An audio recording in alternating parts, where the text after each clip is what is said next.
Olá, meus irmãos, graça e paz seja convosco. 19 de outubro, quinta-feira. O tema da lição é Comece de onde você está. Mais uma vez, a lição de hoje ele faz menção ao verso para memorizar de Atos 1, verso 8. Hoje eu quero me ater mais à expressão de ser testemunha. Naquela época, irmãos, a pessoa para testemunhar algo, ela tinha que, na verdade, ter uma uma relação, uma experiência com aquele que se estava testemunhando.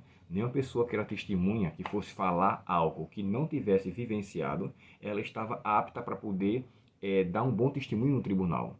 E isso faz valer com o que a pessoa realmente viu. Vocês lembram que quando no capítulo 8 de João, quando aqueles homens chegaram até Jesus com a mulher e dizendo que ela foi surpreendida em adultério, eles falaram assim: nós vimos no próprio ato adulterando. Então, ali de onde ele estava, eles quiseram, né, evidenciar de que aquilo que tinha ocorrido realmente tínhamos visto. Quando Caifás, também diante da corte ali, com Jesus, perguntou quem ele era, e ele falou: eu sou, e em breve vereis. Ele rasga a roupa. E agora, que prova precisamos mais? Ele mesmo disse, ou seja, somos testemunhas de que ele se denuncia o próprio Deus, fazendo-se ser filho de Deus, comparando-se ou sendo igual a Deus. Então, diante dessa situação, a gente percebe bem claramente, a testemunha tinha que realmente viver ou ter a certeza daquilo que aconteceu. Quando Lucas escreve Atos e dá um parecer, e sereis minhas testemunhas, a expressão testemunha, nesse aspecto, não seria só a testemunha que viu algo ou que escutou algo, mas aquela que experimentou realmente. E por quê? A O termo testemunha vem de um grego chamado marturi, de onde vem a palavra mártir ou martírio. Martírio quer dizer morrer por uma causa e viver de tal maneira que faça valer tudo aquilo que conheceu a ponto de entregar a própria vida ou dar a própria vida. Há quem diga que a palavra mártir ou martírio também tem uma significação de santificar um nome. Então, quer dizer, a pessoa morre por uma causa, ela está santificando o nome. O livro de Atos, irmãos, ele é cheio de testemunhas. 29 vezes a expressão testemunha aparece no livro de Atos, não só a nível de verbo, como também a nível de substantivo.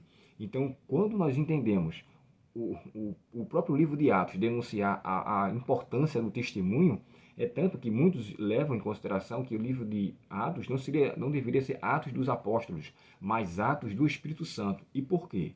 Quando ele fala assim, e ser-me-eis testemunhas, e recebereis poder, primeiramente ele fala, né? Deixa eu só ler aqui o texto. Atos 1, verso 8. Mas vocês receberão poder ao descer sobre vós o Espírito Santo e serão. Então, assim, é o Espírito Santo que habilita a pessoa a se tornar uma testemunha. É ele que dá condição e poder para de fato ser.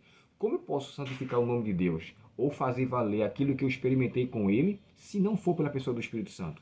É ele o responsável, é ele o autor, é ele que me concede esta dádiva. Então, assim, o ponto crucial aqui é: se eu tenho o Espírito Santo, primeiramente eu tenho o Espírito Santo, depois eu exerço as funções do Espírito Santo, que é ser um pregador do Evangelho. Mas primeiro eu tenho.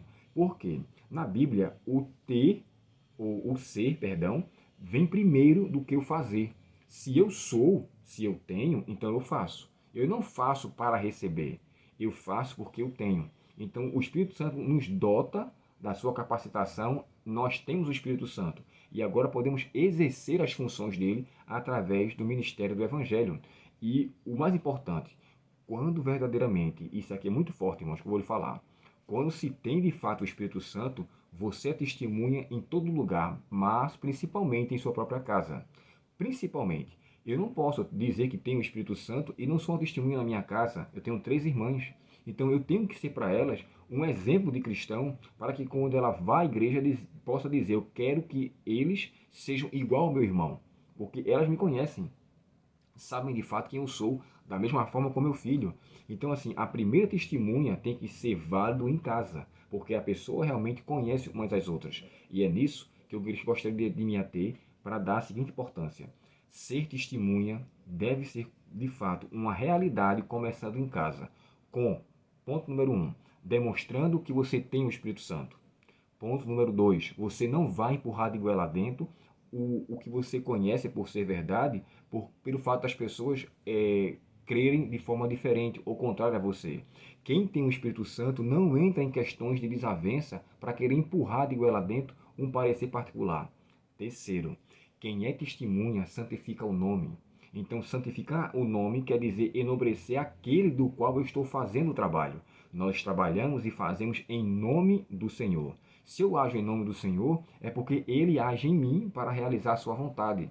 Esses 3 pontos são cruciais e eu não devo deixar com que ele seja desapercebido. Eu tenho que ter o Espírito Santo para evidenciar que eu sou uma testemunha. Segundo ponto, não entrar em questões de desacerto, porque eu não posso empurrar de goela dentro aquilo que eu acredito que na minha concepção é a verdade. E terceiro, nós precisamos fazer valer a santificação do nome de Deus. Estamos trabalhando em sua causa, não é em minha causa. Eu não estou aqui para bater meta de batismo para pastor ou para quem quer que seja. A minha obra é viver o Evangelho. E quando se vive o Evangelho, se prega a mensagem em sua verdadeira essência. O próprio Estevão é um exemplo disso. Ele pregou para as pessoas, viveu o Evangelho de acordo com Atos capítulo 6, capítulo 8, né? Ali os 6 e 7, quando dá a descrição da condição que ele se encontra. Porém, o sangue foi derramado, mas a semente que foi germinado fez que não só Saulo levasse em consideração, mas outras pessoas, o próprio Filipe, quando o texto fala assim, sereis minha testemunha em Samaria.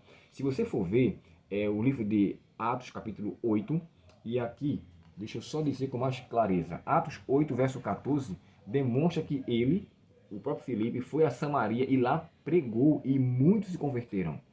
Filipe, ele era uma pessoa que viveu a atuação do Espírito Santo e transmitiu a verdade. Deve ser a mesma coisa comigo e com você. Primeiramente em casa, aos redores e depois aos confins da terra. Sejamos testemunhas de verdade e que o Espírito Santo nos dê essa evidência, essa certeza ao ter ele em nossa vida. Por isso que o texto começa, né? E ser-me-ãos e serão minhas testemunhas. Primeiro, quando recebemos o poder, agora ele nos habilita para santificar o nome. Que assim seja comigo e com você. Oremos ao Senhor. Querido Pai Celestial, obrigado pela Tua palavra e obrigado pela certeza da atuação do Teu Espírito em nossa vida. Por favor, Senhor, nos ajuda a santificar o Teu nome e, se for necessário, levar a sério o nosso testemunho, de maneira que possamos viver, não só viver por essa causa, mas não negociá-la de forma alguma, de maneira que, se for necessário, possamos morrer por essa causa. Obrigado, ó Deus, pela Tua presença, obrigado pelo Teu Espírito e, acima de tudo, obrigado pela Tua palavra. Te pedimos, ó Deus, em nome de Jesus. Amém. Um ótimo dia para você, um ótimo final de semana. Amanhã nós não teremos o vídeo, né? No resumo. Dependendo do tempo, talvez eu faça. Mas um bom final de semana. Deus abençoe você e até o próximo estudo, se Deus quiser.